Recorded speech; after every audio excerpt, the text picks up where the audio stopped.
In die bulletin, tenderbedrogverdagtes verskyn in die hof en Zimbabwese boere klop by die FSA om hulp aan.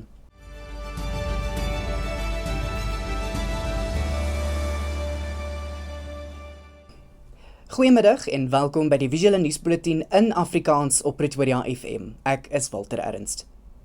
27 verdagtes wat gister deur die valke in hegtenis geneem is, het vandag vlugtig in die Nelspruitse Landdroshof verskyn. Hulle word na bewering verbind met tenderbedrog ter waarde van R114 miljoen in die Departement van Basiese Onderwys in Mpumalanga.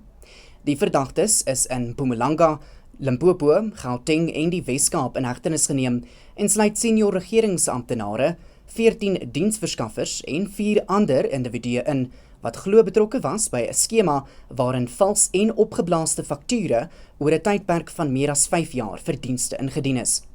41 beweerde betrokkenes is uitgewys wat daarop dui dat die teenkorrupsie-operasie nog ontwikkelend van aard is. Die burgerregteorganisasie AfriForum onderhandel met kundige rolspelers om te help toesien dat die privaat sektor die verkryging, verhandel en verspreiding van back-enclosure-enstof kan onderneem. Die organisasie sê die strategie vorm deel van sy teenvoeter vir die regering se oormatige en onverantwoordelike sentralisering van mag ten opsigte van die nasionale back-enclosure-krisis. AfriForum het 'n prokureursbrief aan die minister van Landbou, John Steenhuisen, gestuur en dit duidelik gestel dat die siekte nie deur die staat alleenlik hanteer behoort te word nie. Die Gautengse premier Panyaza Lesufi lewer binnekort sy provinsiale rede by die Nasrec konferensiesentrum in Johannesburg. Die weermag se ontplooiing sal na verwagting die rede oorheers. Die DA in Gauteng het die premier intussen gemaan om sy lugkastele van die vorige provinsiale redes te laat vaar en op die basiese aspekte van provinsiale regering te fokus. Die MK-party het na Nasrec opgeruk om teen die rede te betoog. Die party meen dit is 'n doellose geleentheid en 'n platform vir leë beloftes. Zimbabwese boere het opnuut 'n beroep op die administrasie van die president van die FSA, Donald Trump, gedoen om in te gryp by die lang uitgerekte vergoeding vir hul uitsettings tydens die buurland se grondhervormingsprogram meer as 25 jaar gelede.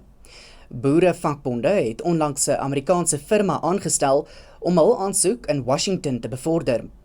Die regering van president Emmerson Mnangagwa sukkel om 'n 2020 ooreenkoms na te kom om sowat $3,5 miljard aan ongeveer 3500 voormalige kommersiële boere uit te betaal. Die president van die FSA, Donald Trump, het die naweek aangekondig dat die wêreldwye invoertarief op goedere wat Die Amerikaanse president het die naweek aangekondig dat die wêreldwye invoertarief op goedere wat die Verenigde State binnekom tot 15% verhoog word. Trump sê die nuwe tariefvlak is binne die wet en sal tydelik vir 150 dae geld. Die Suid-Afrikaanse regering het intussen nog nie kommentaar gelewer op 'n belangrike uitspraak deur die Hooggeregshof in die FSA wat Trump se sogenaamde Liberation Day tariewe ongeldig verklaar het nie. Die hof het onlangs beslis dat Trump se bevoegdheid oorskry het deur die internasionale wet op nood-ekonomiese magte te gebruik om tariewe sonder die goedkeuring van sy kongres in te stel. Die uitspraak kan tot 'n lang regstryd oor terugbetalings van miljarde dollar lei. En daarmee die einde van die nuus.